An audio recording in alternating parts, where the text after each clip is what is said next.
tenho certeza que hoje você vai ser impactado, tá? Eu já acompanho ele, né, nos vídeos, nas mensagens, faz um trabalho espetacular, tá? E ele foi convidado pelo pastor geral Filipe Valadão, fez uma ligação direta e convidou para assumir esse trabalho que ele exerce com grande autoridade lá. Eu tenho certeza que nós vamos ser impactados hoje. Você crê nisso? Diga amém? Eu vou dar um testemunho na expectativa de que você entenda que não é o meu testemunho, mas é aquilo que Deus ele é capaz de fazer pela vida das pessoas. Então, provavelmente você nunca tenha tido um envolvimento com drogas, que maravilha. Mas eu quero que você entenda que o Deus que você serve é um Deus que não muda. Ele continua sendo o mesmo ontem, hoje, eternamente. E é justamente sobre ele que eu quero falar essa noite. Na verdade, já são 31 anos fazendo esse trabalho. Algumas pessoas no início falaram, vai ficar se dando oportunidade para esses caras dar testemunho. Amanhã já está desviado, já está afastado. Estou encontrando pessoas aqui que não me conhecem há anos.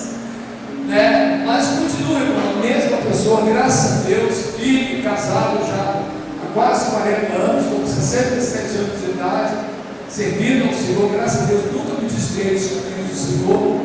Então eu considero assim que esse nosso Deus, ele continua sendo o mesmo ontem, hoje e eternamente. Eu vou dar testemunho, falo em presídio, falo em boca de fumo, falo em igreja, enfim, jantares de empresários. Então eu tenho os meus métodos de trabalhar. Quando é uma igreja que eu tenho o privilégio de contratar show e eu apresento algumas reportagens. Mas eu passei 22 anos no mundo gringo. Então você fala isso, tem muita gente que questiona, sabe que é verdade mesmo? 22 anos? Ninguém passa 22 anos batido, né? Você tem que ser preso. Aqui está a minha folha penal, são 15 processos. Fui preso várias vezes, registrado 3 vezes. Você me vê hoje aqui desse jeito, eu não era assim, eu era um cara chato, entendeu? Eu tinha um pacto com o diabo, vereador de preto branco, estava com 9 nas minhas, 16 anos, estava nadando, como a rapaziada de fora fala, o cão chupou o mano. Mas Jesus entrou na minha vida em 1992, mudou, graças a Deus, trabalho na obra dos meus filhos há muito tempo. Eu estou na Lagoinha, mas eu sou chamado para falar lá na favela, estou lá na favela. Falo isso, eu acabei de chegar do Salgueiro, fui fazer um trabalho lá dentro, lá no Reduto do Rabicó, e fui lá com as irmãzinhas que saíram cumprindo lá, a minha esposa tem irmãzinha de oração, e foi uma benção, rapaziada do tráfico da Bichador lá, tive a autorização do Rabicó para fazer um trabalho lá dentro. Então eu procuro provar, por exemplo, quando eu falo de armamento, o que é meu porte de arma? Expedido para a Secretaria de Estado de Polícia Civil, Departamento de Investigações Especiais, escopeta calibre 12, reposição 38. Eu não falo isso para aparecer, mas para você entender que o Deus que me restaurou naquela vida é o mesmo Deus que se faz presente aqui nesse lugar. Aleluia. Então, independente de você ter usado drogas ou não, de repente tu nem viu drogas, mas você está diante de um desafio. Eu estou aqui para testemunhar de que esse Deus ele não muda, ele continua sendo o mesmo ontem, hoje, eternamente. Então, clame a esse Deus. Eu não sei como você chegou hoje aqui. De repente, você pode ser até um pastor, você está diante de um desafio. Eu nessa minha caminhada aí, meu Deus do céu, o que eu mais tenho encontrado é desafio. Hoje mesmo, a mim está aqui, o irmão Natan, ele sabe. Eu passei o dobrado para estar aqui, um ataque furioso, mas graças a Deus, o Senhor me deu vitória. Fui ligado ao cartel de Medellín 8 anos, isso aqui é meu segundo passaporte. Todo carimbado, praticamente minha avó tomou vendendo cocaína. Aí você fala assim, o que você quer dizer com isso? Gente, é muito tentador a vida de traficante. Eu pegava cocaína, 12 mil dólares o quilo, porque vendia 100 mil dólares o quilo. Eu levava a cocaína dentro do equipamento chamado Crossbar. Ele fica dentro do equipamento de voo livre, chamado Asa Delta. Então ali dá certinho 10 quilos. Na minha época, isso é um absurdo você levar a cocaína lá para fora. Eu posso dizer que eu fui praticamente o primeiro. Depois foi tonelada de matar. Então eu comecei com essa história de levar 10 quilos de cocaína lá para fora, era muita coisa. Eu pegava cocaína, 12 mil dólares o quilo aqui no Brasil. E vendia 100 mil dólares o quilo na Austrália. Então faz as contas. 100 mil dólares vezes 10. Tá quanto? 1 milhão de dólares. tem ideia de ter $1 milhão? Reverte isso para real. Era muito dinheiro. Aí você fala, o que você fala? O que você quer dizer quando você fala isso? É para testificar o que a Bíblia diz, que o diabo te oferece os reinos do mundo, para que você se prostre. Eu estava mostrando, humanamente falando, era praticamente impossível rejeitar aquela proposta. Não estou aqui dando desculpa, tentando justificar, não. É que o diabo literalmente ele cega o nosso entendimento. Para quê? Para que a gente não veja o resplandecer na glória de Deus. Então aquela completamente certa. Então quando eu estou dando o testemunho, eu quero que você entenda o que Deus é capaz de fazer. De repente você chegou aqui diante de uma causa impossível. Você está estático, parado, sem acreditar no que Deus pode fazer.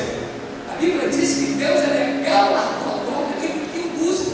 Então se você veio aqui para buscar, creia que Ele se faz presente, tá? E que Ele está aqui atento ao teu sofrimento, à tua luta. Ah, pastor, não tem problema nenhum, que bom. Então agradeça a Deus por você estar bem, você não está precisando de nada, então você está pronto a dar. Porque a Bíblia diz: dai e o quê? Dá-se-vos-á. Boa medida, sacudida, recalcada e transbordante. Então você quando vê uma pessoa com uma folha legal como essa aqui, o Coronel Salema sabe o que é isso? São 15 processos. Gente, o indivíduo ele ganha um diploma de sem vergonha. Eu me lembro uma vez eu fui preso com a equipe do L-Vision, e o Franklin, que era o inspetor do L-Vision, ele quando me prendeu, ele falou assim: meu irmão, é o seguinte, você não tem mais jeito. Eu falei assim para ele: cara, você vai ver que eu tenho jeito sim. Eu só não tinha ideia como isso ia ser. E graças a Deus foi alcançado pela misericórdia de Deus. E hoje eu estou aqui. Aí você fala: mas por que você fala isso? Porque de repente você tem um esposo, você tem uma filha, um filho que está lá fora. Você sonha para que ele ou ela esteja aqui da igreja, mas você não está conseguindo isso. Eu quero te alertar que é verdade que eu vou te dizer. A Bíblia diz que a oração de um justo, diga comigo, um justo, ela pode muito em seus efeitos. O nosso Deus, ele não muda, ele continua sendo o mesmo ontem, hoje e eternamente. Então creia, nosso Deus ele é galardoador daqueles que o buscam. Então creia, eles buscar-me-eis e me achareis. Quando? Me buscarem de todo o vosso coração. Eu sou fruto das orações de minha mãe. Aos olhos humanos era praticamente impossível estar aqui hoje. Mas a minha mãe nunca desistiu. Hoje ela está com Alzheimer. Nem me reconhece mais. Mas você não sabe o carinho que eu tenho por ela. Toda vez que eu olho para ela, eu falo: meu Deus, eu sou fruto das orações dessa velhinha. Um era simplesmente um líder do comando DP. O outro, o playboy de Copacabana, que chefiava a conexão Havaí, tráfico internacional de cocaína. Foi um bandido de nome, foi sinônimo de violência. Ele foi feito uma proposta de levar um barco com 100 quilos de cocaína lá para fora, ia ganhar 10% desse carregamento. Ele vai receber 10 quilos de Ia cocaína. ganhar 10 quilos, que revendidos na Holanda e Amsterdã, $50 mil o quilo, ia me render $500 milhão. Eu sou o comando vermelho da década de 80, né? Tive tudo, imagina, era muito dinheiro. Eu tenho 36 processos, uma condenação de 64 anos.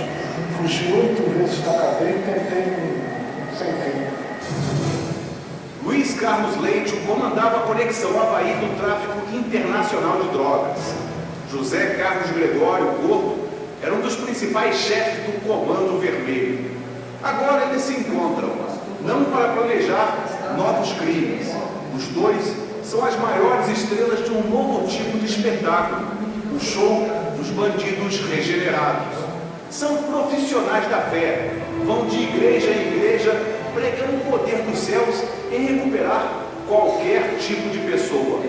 Luiz Carlos Leite era de outra facção do crime organizado. Ele era o intermediário entre os cartéis colombianos e o mercado internacional de cocaína. Luiz Carlos está em liberdade depois de cumprir 5 anos de prisão. Hoje ele vive com a mulher e as filhas. Deu para começar uma carreira de sucesso. Chegou a ser uma das garotas do Fantástico em 1986. Em 88, a carreira foi destruída com a prisão do marido. Na época, o que aconteceu comigo destruiu demais a imagem dela. Eu querendo ou não eu fazia, entendeu? Não podia nem me meter. Luiz Carlos usava atletas que iam competir no exterior para o tráfico de cocaína. A droga era escondida até em pranchas de samba. Na época, a polícia disse que ele comandava a Conexão Havaí. Você admite que nessa época você era realmente um grande traficante internacional. É verdade. Quanto de cocaína você mandou para o exterior nessa época? Eu não tenho como mensurar, mas a forma como, por exemplo, eu enviava a cocaína lá para fora era no mínimo de 10 quilos. Agora, Luiz Carlos e Débora tentam ganhar a vida como cantores evangélicos. Eles já gravaram 3 discos. Eles se dizem ex-bandidos, ex-traficante, ex-assaltante, ex-chefão do Comando Vermelho, ex-assassino. Tudo isso seria passado. Mas será possível? Depois de uma vida inteira entre o crime e a cadeia, será que dá para acreditar nessa recuperação que eles fazem tanta questão de anunciar? Ele é ignorância, né? Eu fui ignorante.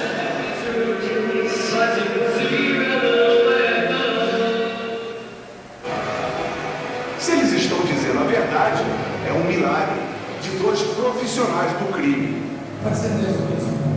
Eu não vou me estender para poder ganhar tempo, mas vou deixar aqui para a meditação dos irmãos o livro de Salmos, capítulo 116. Ele é um pouquinho comprido, mas eu fui lá para vocês, seria no escuro aqui, está todo tranquilo.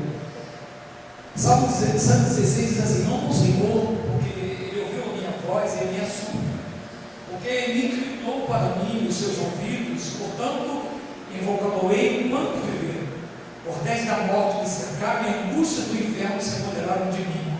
Encontrei aperto e tristeza, e então invoquei o nome do Senhor, dizendo: ó Senhor, livra a minha alma.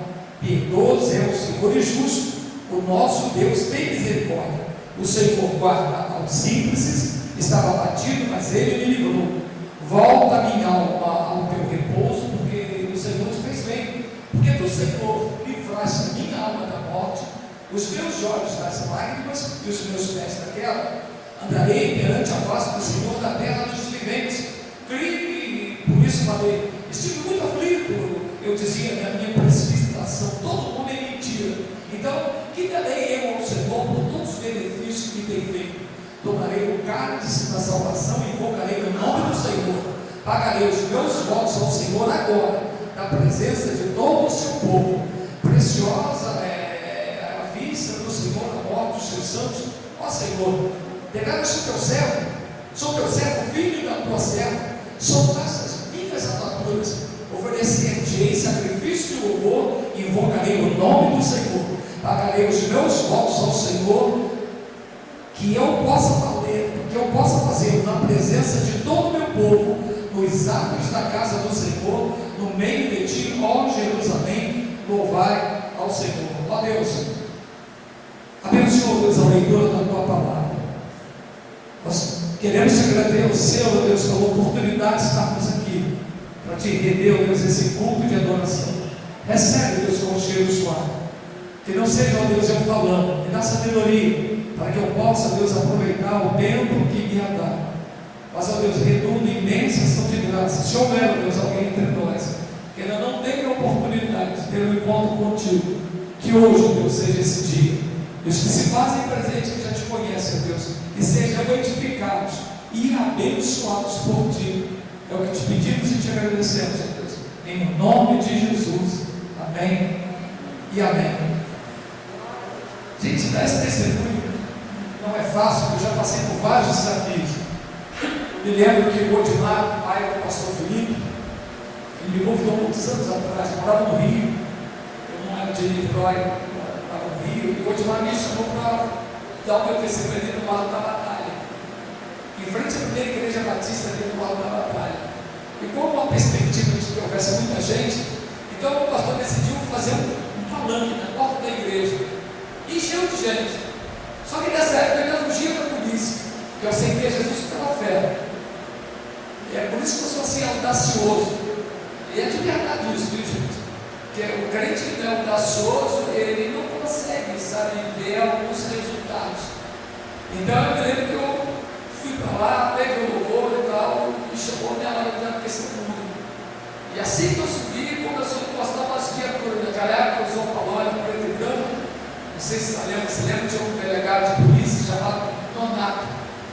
foi acusado de roubar aquela taça Jules Rimet, porque o Brasil foi campeão do mundo.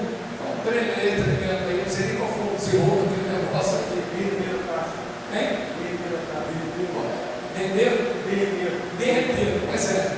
E eu já tinha perdido dinheiro para ele, eu não estava mais nessa batida do bebê. Tudo que o São Paulo encostando, antigamente o São Paulo era preto e branco, e a casa caiu. Mas eu estava dando testemunho e falei assim: como é que eu vou fazer agora? Se eu sair correndo, vai pegar mal.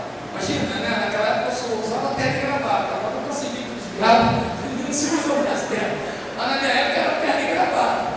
Esses irmãos se lembram dessa época. Você não subia jamais no público se não tivesse gravado. O pastor Caio Fábio até gravou um hino chamado Prega Paletó. Ele foi pregar no Nordeste sem paletó, ele falava que ele não podia, que era convenção que ele tinha pregado de paletó. Mas ele aqui está muito calor, não trouxe paletó, nós não desce e tal, prega, não prega.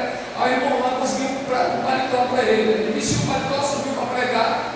E ele puxou uma cadeira e falou: irmãos, olha, eu fui chamado para pregar, mas eu não Rio, o calor daqui é pior que o Rio, né? Muito mais quente. Então eu tenho dificuldade de pregar com o paletó, eu subo muito, eu puxo uma cadeira. Eu vou tirar o paletó, se vocês me permitem. Ele sentou e falou assim: hoje quem vai pregar é o paletó. Prega o paletó. O pessoal falou: prega o paletó. Paletó, prega o paletó. O paletó não vai pregar, então eu vou pregar aqui em nome de Jesus. Só pregador, mas era costume da gente, né? Todo engravatado em cima daquele palanque. Falei: cara, como é que você tem que correr de paletó, vai pegar mal, uma pegação de filme? E eu falei: sabe uma coisa, eu vou aqui em busca de uma intrepidez, vou falar com eloquência, porque pelo menos desse jeito aqui, de alguma forma, pelo menos eu vou ser convencido de que não vai acontecer nada. Mas na verdade, isso eu sei como é que eu estava. Desesperado, eu comecei a usar intrepidez, eloquência, vou pegar aquele negócio todo e tal. E eles não saíram, eles já lá em perto, eu já sei, eles vão esperar acabar o culto, quando eu descer de vou me enquadrar. E eu fui. Aí quando chegou na hora do apelo, fui fazer o apelo, não vinha ninguém à frente. Eu falei: pronto, eles vão achar que eu estou desviado, e agora que vão me prender mesmo.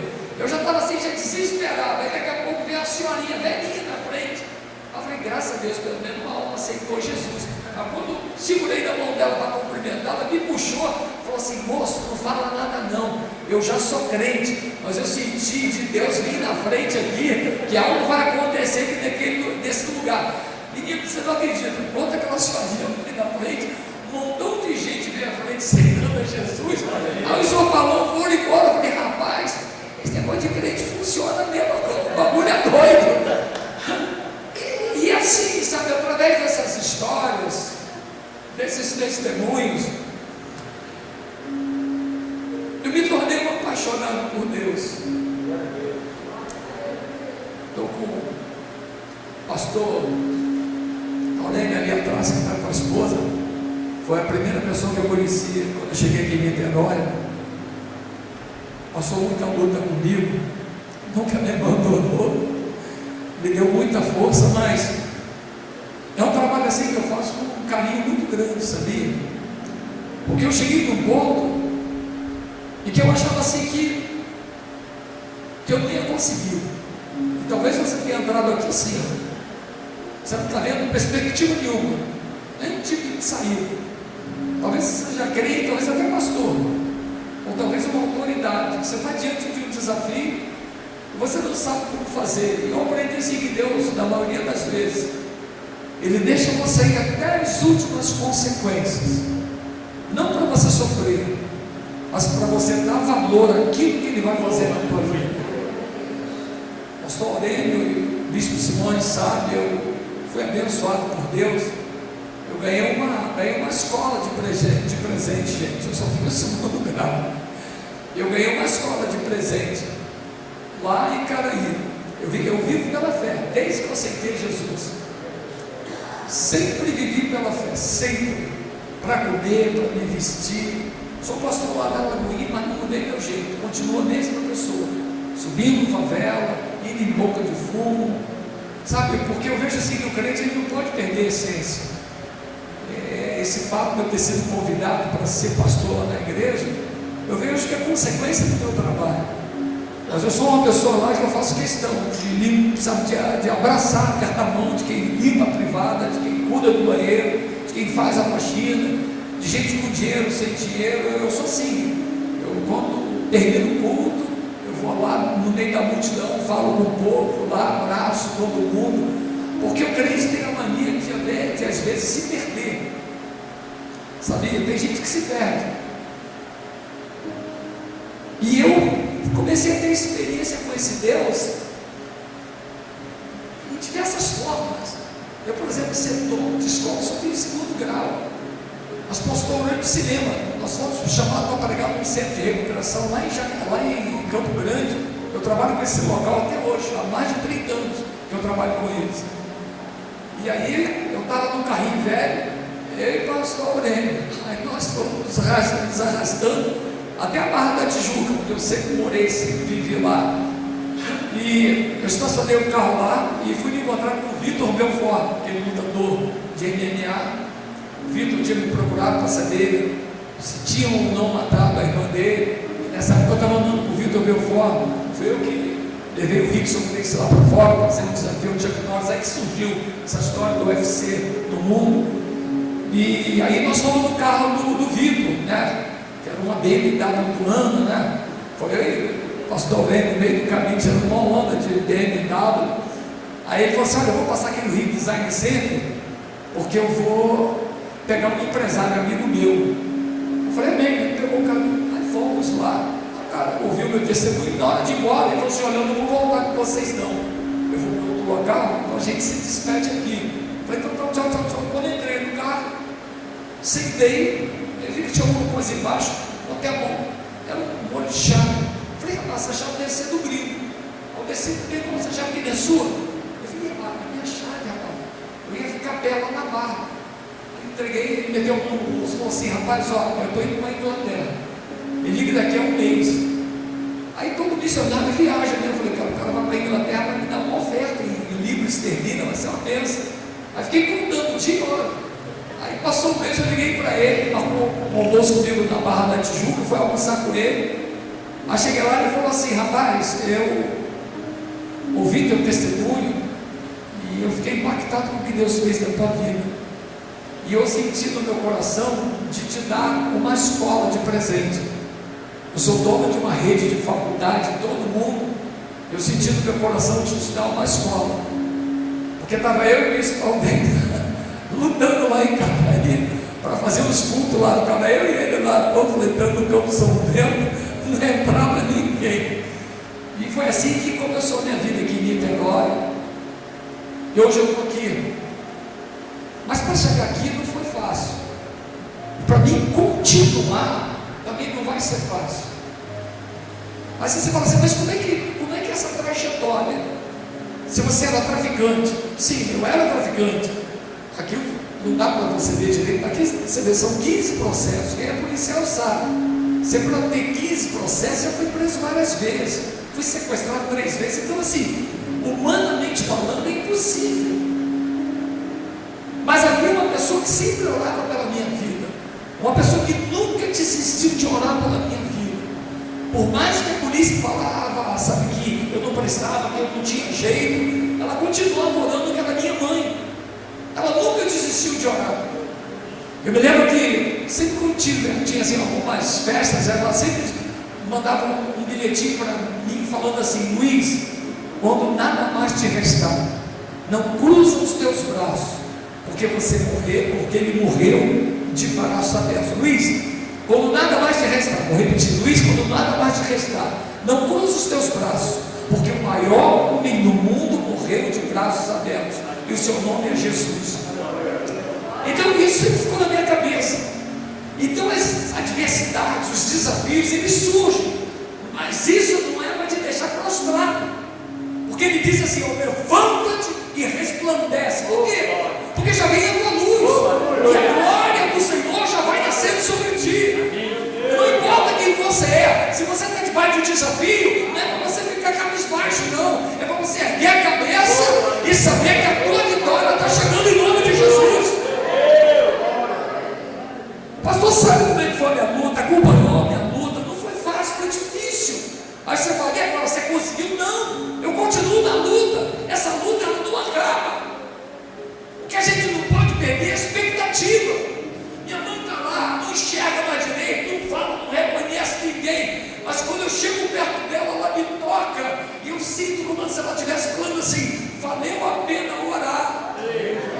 Às vezes é simples, e às vezes por ser simples, a gente não dá valor.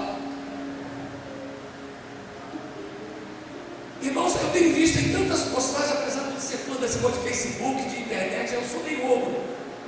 Mas como é importante uma igreja de joelho? Eu sou das antigas, sou da época de Paulo Neiva Macalão. A igreja, antes de começar o culto, todo mundo dobrava o joelho. O culto não começava sem antes dobrar o joelho.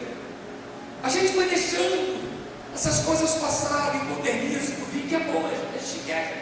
Eu tive aqui, sei lá quantos anos atrás, era totalmente diferente. Amigo, quero parabenizar aos dizimistas, ofertantes, a liderança da igreja, ficou lindo, lugar está lindo. Isso tudo é bacana, mas a gente não pode perder a essência. Eu hoje não precisava mais estar dando testemunho, porque para mim chega a ser vergonha chegar e falar que era traficante. O que eu ganho com isso? Mas alguma coisa aconteceu dentro de mim, eu não posso me esquecer. Quando eu estou dando meu testemunho, eu estou me lembrando de onde eu era, quem eu era, de onde Deus me tirou. Porque, irmão, a gente esquece com muita facilidade. E eu gosto de me lembrar porque eu consigo me lembrar de como Deus foi poderoso. Porque muitas das vezes é tão simples o nosso testemunho que a gente não valoriza. Foi um negocinho que aconteceu, não vale a pena contar. Isso é o que você pensa. Às vezes tem pessoas ao nosso lado precisando ouvir aquilo. E você é um canal de bênção. Você não pode deixar de testemunhar o que Deus fez.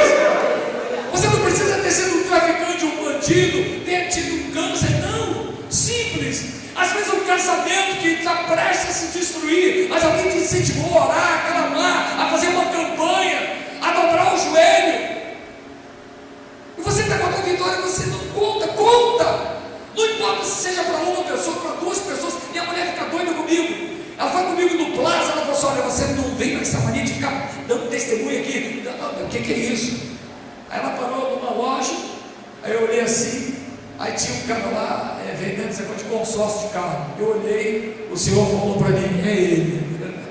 Aí eu incendei. Ela falou: Luiz, tu vai comprar carro? Eu falei: não, eu estou duro, então está fazendo o quê? Calma, é mistério.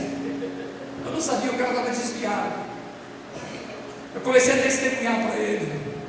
E aí ele começou a chorar. Eu ganhei aquela vida ali para Jesus. Glória, aleluia. A gente não pode perder isso, irmãos. A gente perde com o tempo. A gente perde, a gente ferruja. A gente esquece de onde Deus nos tirou, do que Ele fez por nós. Quantos milagres, quantos sinais a gente se esquece. A gente amadurece, acha que não precisa mais. A gente não chora, a gente não se compadece. A gente já não cumprimenta mais as pessoas. Às vezes a pessoa só está precisando de um aperto de mão, de um abraço, de um beijo. Aí você fala: isso é estupidez, não é não. Eu estava lá na área do café da nossa igreja.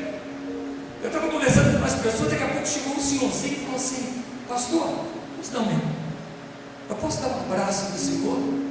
Claro, eu quero dar um abraço. Ele me abraçou forte.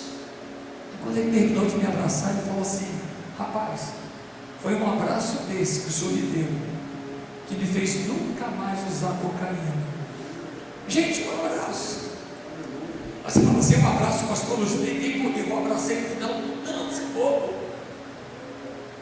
Mas quando a gente se dispõe, quando a gente está disponível, e foi isso que aconteceu na minha vida. Eu saí da cadeia através de uma negociação. Aí eu já tinha um projeto dentro da cadeia que eu tinha elaborado de levar um barco com 100 quilos de cocaína para a Europa. As Olimpíadas de 92 na Espanha e Barcelona. Era um barco que vinha com 100 quilos de cocaína, e uma das minhas participações dessa viagem seria 10% do carregamento, ou seja, 10 quilos.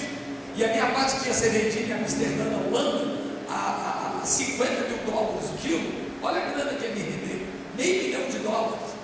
Então, para mim era muito dinheiro. É só fazer as contas: 50 mil dólares vezes 10 dá quanto? 500. Só que eu estou falando de dólares.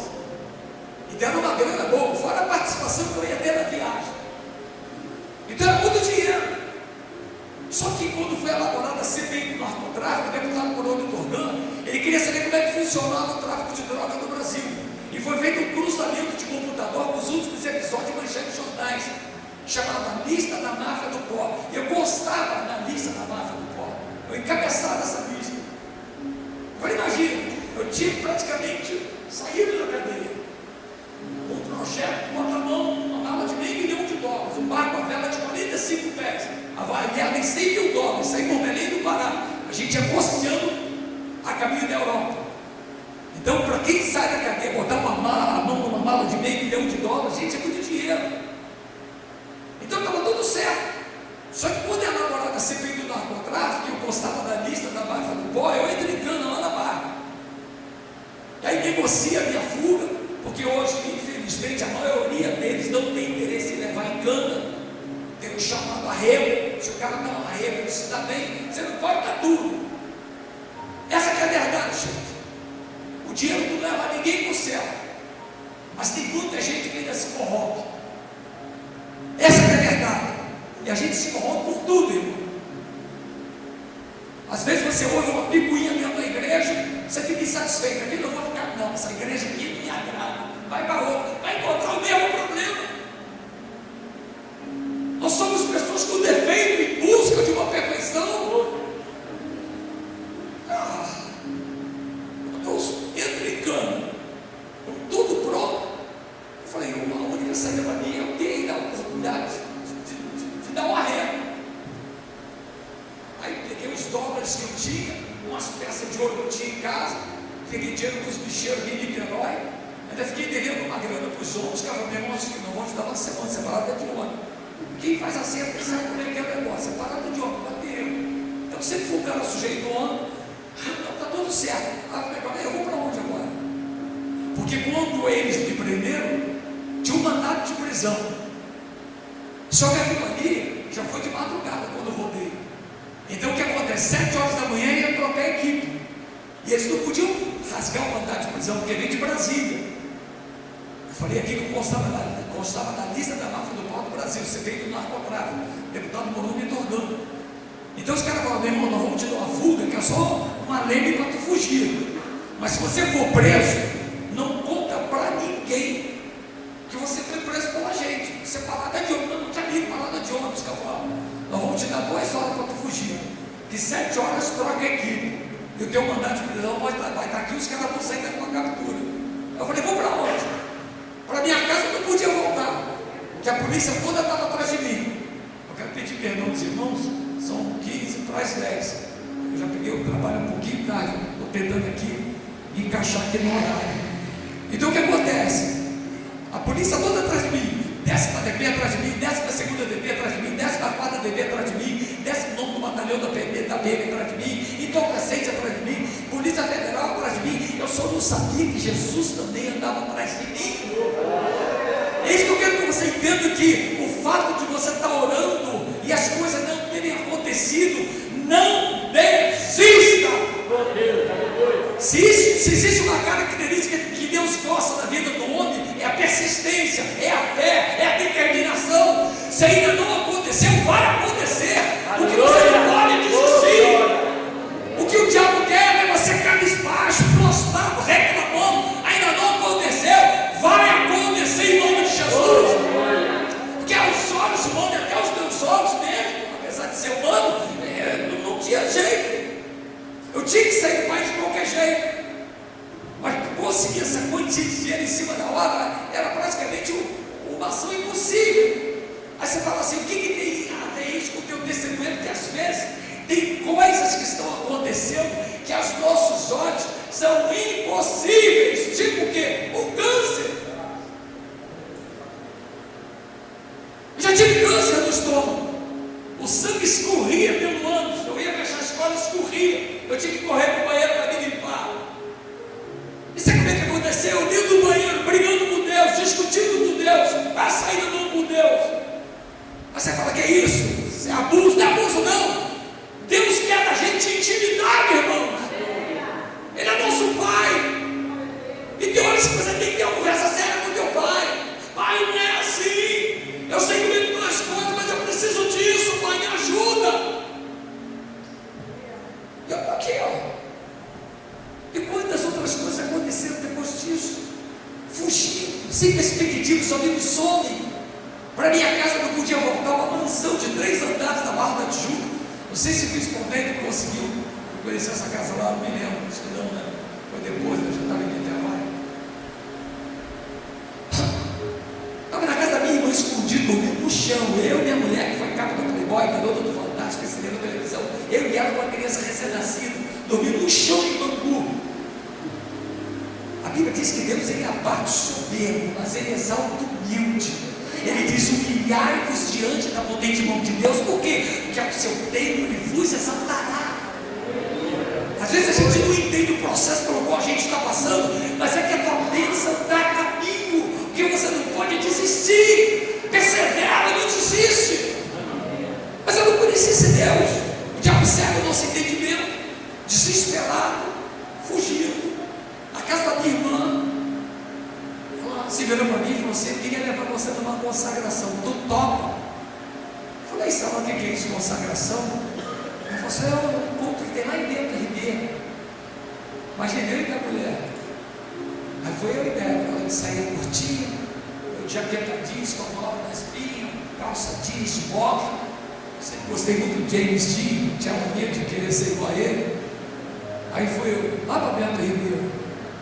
Quando cheguei lá, chovendo, eu vim na Baixada, vim de Queimados, dei a volta ao mundo, mas vim na Baixada, aquele lugar pobre, simples, porque eu não gostava, eu tive muita decepção no meio da pobreza, então sempre sonhei em ter dinheiro. E agora de novo eu voltando, sabe, para aquele lugar simples, sabe, tem um monte de gente simples. Falei: o que eu vim fazer aqui? Aí começou a chover forte, e eu estou procurando a tal da igreja. Eu acredito que era uma igreja bonita, como essa aqui, assim, grande. Achei a igreja, pequenininha, de verdade, com mais 60 pessoas. Montou um dia simples, chovendo. A gente estacionou o carro, tinha de água na porta, e a chuva tinha acumulado uma poça d'água na porta da igreja. E o pastor, sei lá quem, botou uma tabuinha, o pessoal passava por cima da poça. Só que a gente ficou na dúvida de entrar, porque a pedra estava toda descarpando, toda arrumadona. Não era mais casca grossa, mas era toda medidona. Aí a gente observou que todo mundo que passava por cima da tabuinha, quando chegava no meio da tabuinha, a tabuinha envergava. Aí ficava aquele negócio, choque na poça d'água. E a gente naquela olhando, dá um jeito de atravessar o irmão, hoje sem quebrão de água. Ele falou assim: irmão, regaça a calça. Irmãos, às vezes a gente tem que fazer isso, sabia? Às vezes a vaidade nos impede. Como é lindo o primeiro amor. Tem gente que perdeu o primeiro amor. Tem gente que não sente mais nada. Está frio. Uma verdadeira geladeira. Já não se compadece, já não sente mais nada. E uma coisa que a gente não pode mudar é o nosso coração. Por isso que ele disse assim: o filho meu, dá o teu coração. Porque é daqui que sai, sabe, todo o sentimento, sabe, da nossa alma. A gente não sente mais nada, a gente se compadece, não tem mais amor. Naquela situação ali, vendo daquilo ali, aí eu desci. Quando eu entrei, a igreja pequenininha, lotada. Aí o irmãozinho falou assim: tem um casinho para vocês dois, vem comigo. Aí eu vim, até toda de coisa e tal, e eu ali com aquela, só Jesus, jaqueta de couro, calça jeans, pistola na cinta. Aí ele foi me levando no primeiro banco, onde tinha um casinho, e era perto de um coral só de deficientes visuais. Eu falei: gente, o que eu vim fazer aqui? Aquele povo simples, aquele louvorzinho de consagração. Mas irmãos, quando aqueles cegos começaram a cantar, era um derramar de Deus naquela igreja. Eu não estava acostumado a ver aquilo.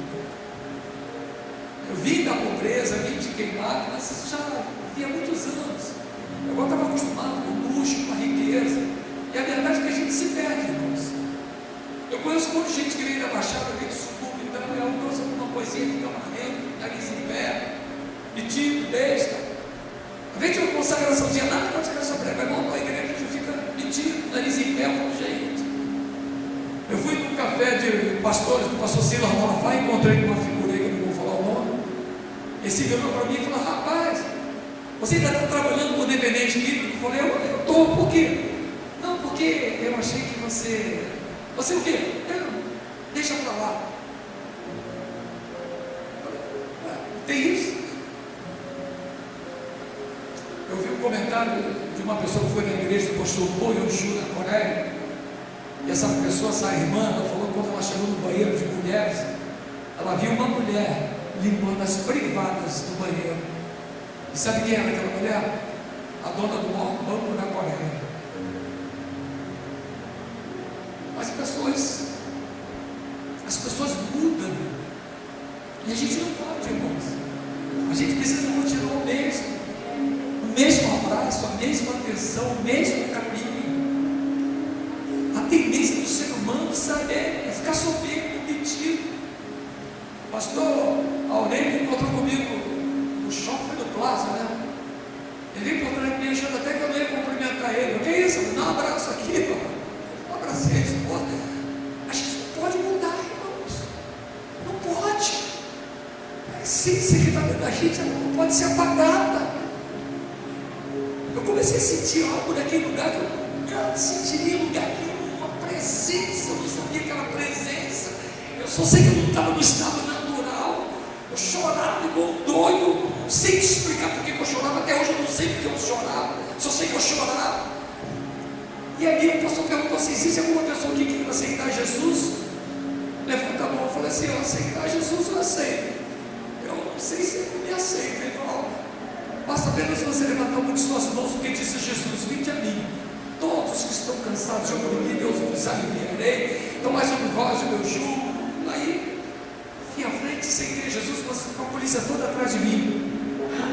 Aí um dia eu fui numa igreja, tinha um irmão lá dando testemunho, dizendo isso, aquilo, e a igreja, não, tomamos brinco na rua, não sei o que, se eu contar meu testemunho aqui, vai ser Deus também. Aí aceitei Jesus, mas um detalhe, a polícia toda atrás de mim. Eu estava num culto de oração, que você quando passa por esse processo, você busca mesmo. É só você se lembrar como é que era no início. Você não pediu uma consagração, um culto de oração. Hoje a gente fala de culto de oração na igreja, só misericórdia, campanha de oração, só o sangue do Cordeiro. Mas quando avisa, tem um cantor aí, vai lota, gente, e saber que Jesus está aqui. Aí você fala assim: isso é fanatismo. Não é não. A Bíblia, a palavra de Deus diz que onde estiverem dois, o quê? Ou três, o que acontece? Ele está aqui. Contou para a pessoa que está ao teu lado e fala assim: Jesus está aqui. Gente, sabe o que é isso? Você vê como é que o bispo Simões anunciou a presença do Salemo? Aí deu feio pra caramba de óculos, olha lá. Eu brinco assim comigo que eu tenho intimidade, é meu amigo. Imagina Jesus. Imagina se a gente pudesse pedir assim: peço que fique em pé por gentileza de Jesus. Imagina. E Ele está aqui, está do nosso lado. Atento ao culto que nós estamos oferecendo a Ele. Gente, o bagulho é doido demais. E a gente às vezes se perde com essas coisas, a gente não atenta para isso. Eu, quando comecei a chorar ali, e ele me chama para ir à frente, eu vou à frente. Eu me tinha esquecido que a polícia estava toda atrás de mim. Eu estou na igreja e ela tinha as entradas laterais.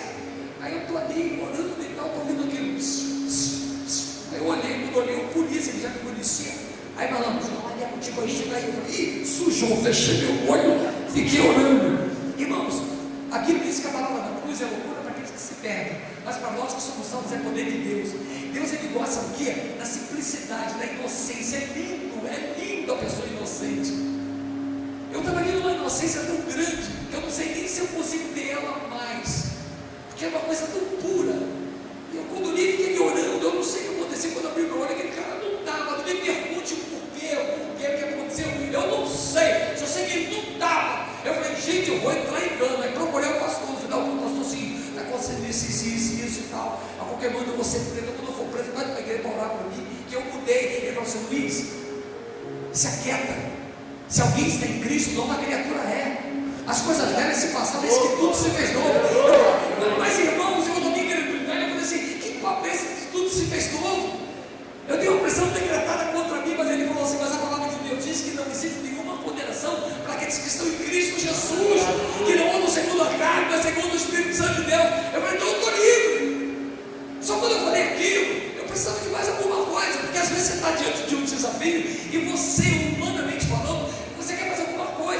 adicionar mais alguma coisa à tua fé. E a gente não precisa de muita coisa não, irmãos. É isso que eu quero que você entenda. A Bíblia diz: se nós tivermos a fé, mesmo que seja do tamanho do grão de mostarda, rapaz, a gente tem poder para dizer para o monte: sai daqui, vai para lá. E assim será feito. Eu vou falar sobre isso daqui a pouquinho, no final aqui, fechando o testemunho. Eu não conhecia esse Deus. Esse cara foi entrar em cana. Um dia eu lá na igreja, Deus levanta uma irmãzinha e se dirige para mim. Eu susto da música, negócio. Eis que eu vejo um anjo rasgando aqueles papéis para estar aqui, irmão, passando de mim, até hoje. Mas irmãos, a palavra de Deus diz assim: bem-aventurado aqueles que não viram e creram, mas se tu crer, tu verás a glória de Deus. Eu nunca vi Jesus pessoalmente à minha frente, mas quantos testemunhos eu tenho para dar através da manifestação do poder dele. Hoje eu estou aqui com um polícia, o outro está saindo ali batido ali, é polícia também. Gente, eu estava com uma correntinha de homem com quase 700 homens, né? Tem um que não chegou aí, não sei o que aconteceu aí. Estava mó bicho solto, olha só. Estou com o coronel Salema, não passar, imagina se o caminho do Salema. O Salema vai passar o rodo em mim, olha só. Gente, mas é a consequência. Quantos filhos têm sido exterminados, não por polícia ser mal, mas por causa de confronto? Nós estamos vivendo um tempo de violência terrível. A nossa cidade está tomada pela violência. Se você raciocinar, não existe material bélico que pare essa violência. E a igreja, ela tem se prostrado. A igreja de hoje, infelizmente, não tem sido a mesma. Eu estou falando isso com verdade, irmãos. Eu não estou aqui me referindo à igreja restaurada. Eu estou me referindo à igreja geral, de modo geral. A gente tem dado muito espaço para o inimigo. A gente tem feito muito pacto, muita aliança com pessoas que a gente não deve fazer. E aí a gente se arrebenta. A gente não vê mais os milagres que a gente via. Ontem a gente teve o privilégio de receber um cara que veio da Inglaterra, participou lá dos maiores eventos que teve na Inglaterra, que foi como é que eu posso dizer? Foi um dos movimentos maiores que teve aí no mundo de avivamento, na época de John Wesley. E ele chamou para que viesse à frente só criancinhas, de 12, 3, 4, 5 aninhos. E lotou o número de crianças sendo batizadas no Espírito Santo. Você estava ontem lá, Saleta? No culto não, né? Natan também não. Você foi? Não. Ontem à noite, você estava lá? Estou mentindo? Era muita criança, não era? Muita, lotou o púlpito lá dá uns 5 desse. Várias, centenas de crianças sendo batizadas no Espírito Santo. Eu lembro que eu aqui no Evangelho, nunca tinha visto isso. Ser batizado no Espírito Santo. E ele declarando que o Brasil vai ser um lugar para avivamento. No Brasil, já era um lugar para avivamento. Num dia de semana como esse aqui, a gente conseguia reunir essas pessoas aqui, que muitos chegaram no trabalho tarde, tão cansados, mas já era milagre, irmãos. Eu quando cheguei achei que não ia ter, devia ter umas 3, 4 pessoas aqui, eu falei, gente, não havia ninguém. Acho que eu só vou tirar a oferta. Estou brincando. Ele está falando que ainda tem outras reuniões acontecendo hoje. Então assim, sabe, eu entendo isso como um avivamento. Vocês vieram aqui por minha causa, mas vocês vieram aqui para ouvir aquilo que Jesus fez na minha vida, que é o mesmo de Jesus que eu também vou fazer na tua vida também. Você só depende de clamar. O testemunho é só para te edificar, para te despertar. Eu não conhecia nada disso. E aí um dia, todo mundo de oração, Deus usa uma irmãzinha. Tomei um susto. Eis que eu vejo anjo rasgando aqueles papéis. Eu falei, tá aqui, essa irmã gosta tanto de mim, está vendo até anjo rasgando os papéis. Mas aí eu me lembrei do que diz a palavra de Deus: bem-aventurado aqueles que não viram e creram, mas se você crer, você verá a glória de Deus. Eu falei, sabe uma coisa? Eu vou dar uma posse da fé. Fui conversar com ela, não, Deus usou ela para mim. Eu falei, vou procurar meu advogado. Porque irmãos, é pela fé. Tem hora que nós temos que se exercitar nossa fé, nem que nos leve até as últimas consequências. Você pode até ser chamado de louco, mas a minha Bíblia diz que a palavra da cruz é loucura para aqueles que se perdem. Para nós que somos salvos é poder de Deus. Mas é uma coisa, eu vou dar uma aposta a Deus. Procurei meu advogado, falei, doutor, não existe um documento aí que prova que o carro não deve mais dar? Eu falei, meu irmão, só me falta agora você querer arrumar um salvo-conduto. Isso, tu não consegue um salvo-conduto não? Você está doido? Você não sabe que a polícia está toda atrás de você? Não interessa, vai lá e tira o teu salvo-conduto. Ele foi. Eu fui numa igreja que tinha em frente à Barra da Tijuca. Era uma igreja que alugava um espaço com uma irmãzinha de oração, e ela fazia uma consagração lá de tarde, e lá Deus usou uma pessoa falando, homem, mais uma vez, eis que eu vejo João rasgando aqueles papéis. Eu procurei meu advogado, ele voltou, aqui o salvo-conduto que Jesus me deu. Justiça Federal, quarta vara federal, Nizete Antônia Lobato Rodrigues, a juíza federal. Eu quando mostrei lá na igreja, essa igreja chamada Union Church, que fica em frente ao Barra Shopping, olha que eu sou o conduto que Jesus me deu. Deputada, juíza federal, Nizete Antônia Lobato Rodrigues. Os irmãos gritaram assim, ih, ela aceitou Jesus aqui na igreja, está